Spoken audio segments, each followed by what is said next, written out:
अच्छा एक बात बताओ, हनुमान चालीसा में तो हनुमान जी की महिमा ही गाई गई,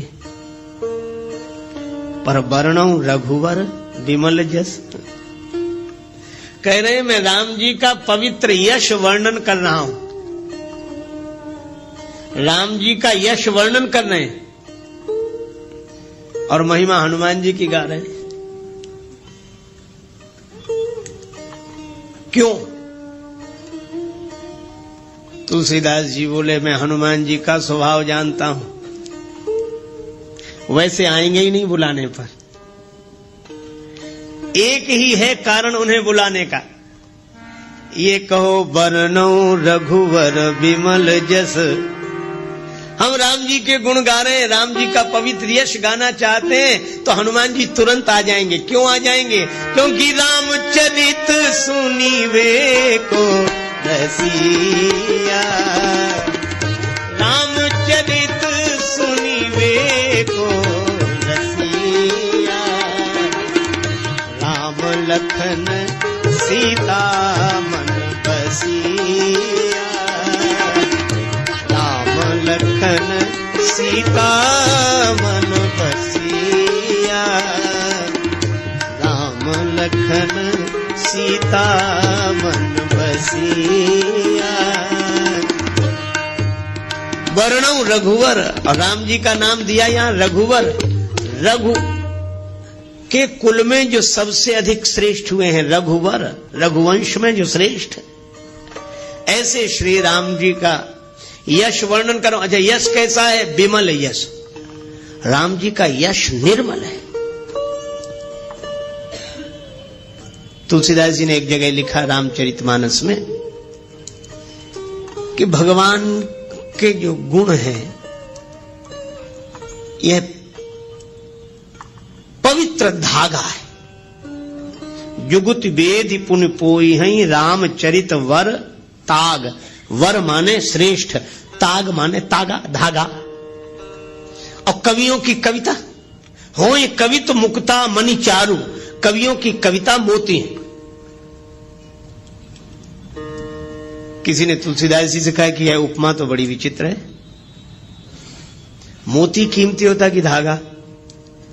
तुलसीदास जी बोले कीमती तो मोती होता है। तो बोले कवियों की कविता कीमती है कि राम जी का चरित्र? तुलसीदास जी बोले राम जी का चरित्र। राम तुम्हारा चरित्र स्वयं ही काव्य है, कोई कवि बन जाए सहज संभाव्य है। मैत्री शरण गुप्ता जी की यह पावन पंक्तियां सचमुच राम जी के चरित्र की ही विशेषता है। ठीक है, तो कवियों की कविता को मोती क्यों बनाया आप? राम जी के चरित्र के प्रेरक प्रसंगों को मोती बनाते और कवियों की जो श्रृंखला आई है कविता की उसको धागा बनाते।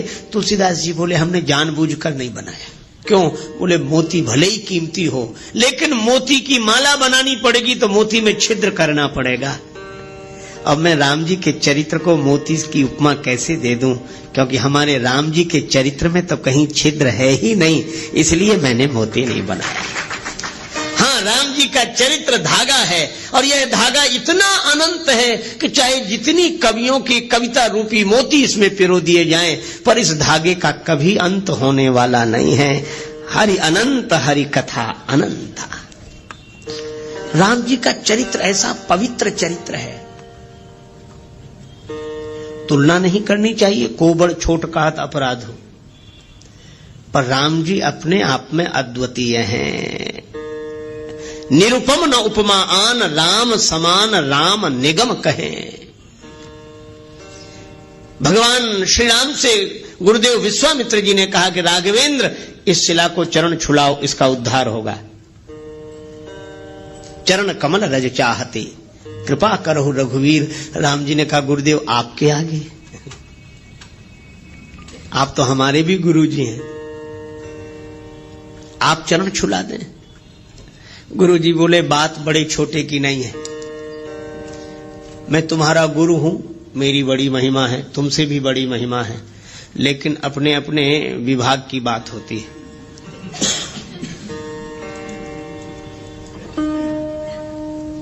कहीं कहीं चेले की महिमा गुरु से भी अधिक होती है। राम जी बोले सो कैसे?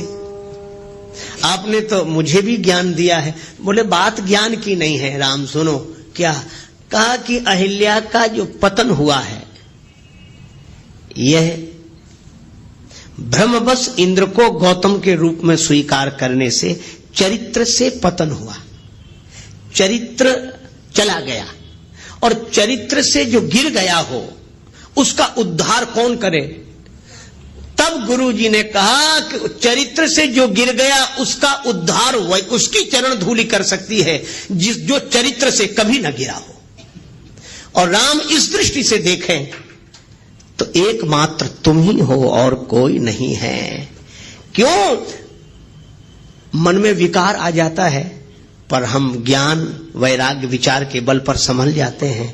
पर राम तुम तो ऐसे हो कि मुझे अतिशय प्रतीत मन केरी, जागृत की कौन कहे जय सपले हूं पर नारी नहेरी। ऐसा विमल चरित्र पवित्र चरित्र तो केवल श्री राम का है। राम तुम्हारे जैसा कोई चरित्रशील नहीं, इसीलिए मैं कहता हूं कि जो चरित्र से गिर गया है उसका उद्धार होगा तो तुम्हारे जैसे चरित्रशील की चरण धूलि से ही होगा। इसलिए चरण कमल रज चाहती कृपा करो रघुवीर। राम जी जैसा निर्मल चरित्र पवित्र चरित्र दूसरा नहीं। अरे औरों की बात जाने दो। रावण गया कुंभकर्ण के पास। कुंभकर्ण ने पूछा क्या बात है लंकापति, बहुत उदास दिखाई दे रहे हो, तुम चिंतित आज दशानन क्यों? रावण बोला हर ली हमने मिथिलेश कुमारी, हमने सीता जी का हरण कर लिया। तुम चिंतित आज दशानन क्यों? हर ली हमने मिथिलेश कुमारी। कुंभकर्ण बोला अधिकार किया तुमने उन पर?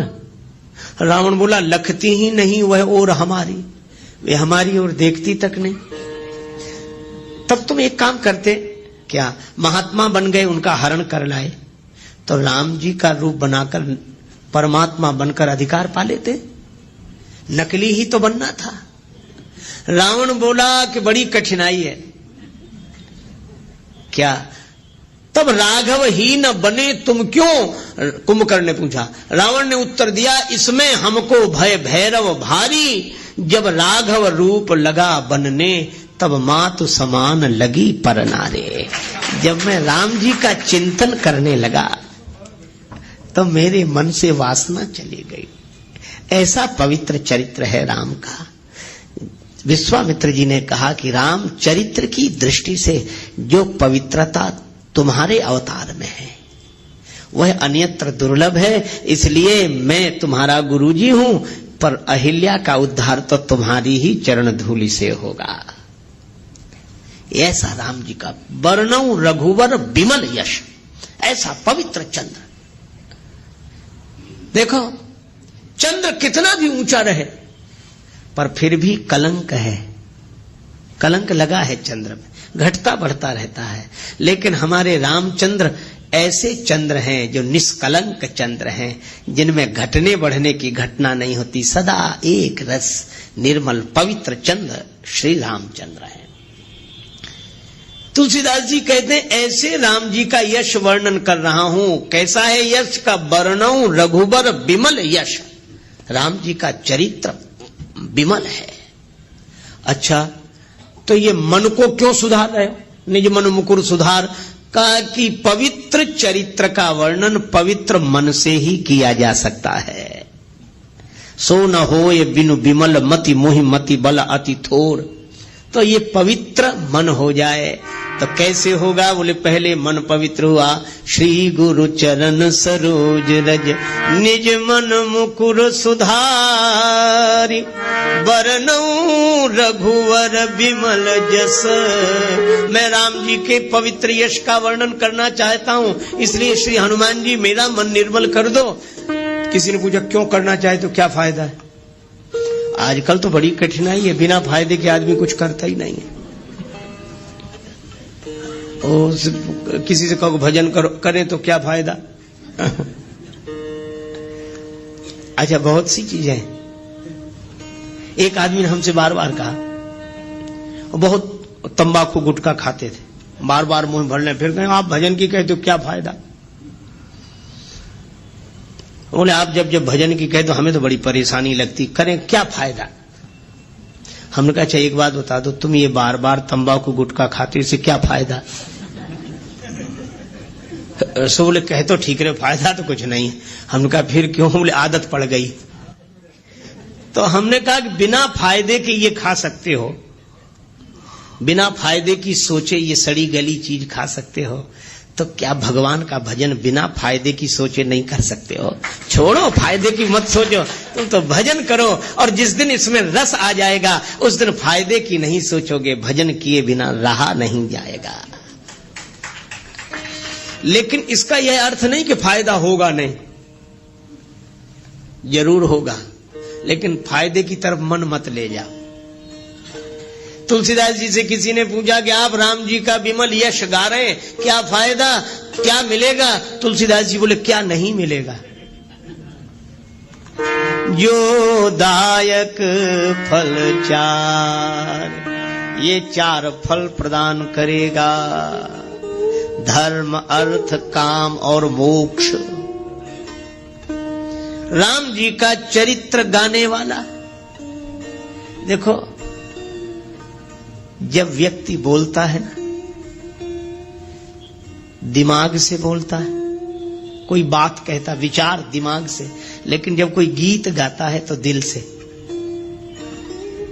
ये गीत हृदय के अधिक समीप है, विचार बुद्धि के समीप है। तो जब कोई गाता है तो हृदय से।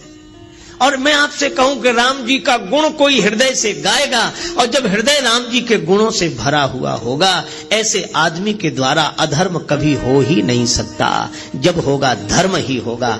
तो यह राम कथा का गाना और सुनना व्यक्ति को धर्म से जोड़ता है। धर्म अर्थ, भगवान के गुण गाने वाला, सुनने वाला, उसके जीवन में अर्थ रहेगा ही। क्यों रहेगा? क्योंकि भगवान नारायण है, और जो भगवान के गुण गाएगा, भगवान के चरण कहां आ जाएंगे? उसके हृदय में। ये यही कथई स्नेह समेता, कहीं हई सुनी हई समुझ सचेता, होई हई राम चरण अनुरागी, कलिमल रहित सुमंगल भागी। भगवान के चरणों का अनुराग उसके मन में आ जाएगा। तो भगवान के चरण कहां आ जाएंगे? उसके हृदय में, उसके जीवन में। और जब मैं आपसे एक बात पूछता हूं, लक्ष्मी जी को दुनिया भर में ढूंढो, कहां मिलेंगी? भगवान के चरणों में। भगवान नारायण के चरण दबाते हुए ही तो लक्ष्मी जी मिलती हैं। इसीलिए जो भगवान के गुण गाएगा उसका जीवन धर्ममय हो जाएगा। जो भगवान के गुण गाएगा, सुनेगा, और भगवान के चरण उसके मन में आ गए, तो भगवान के उन चरणों की सेवा करने के लिए लक्ष्मी जी अर्थ बनकर उसके जीवन में आ जाएंगी। धर्म अर्थ। और जो राम जी के गुण गाकर ऐसे मस्त हो जाए कि उसकी कोई कामना न रहे, प्रेम में भर जाए।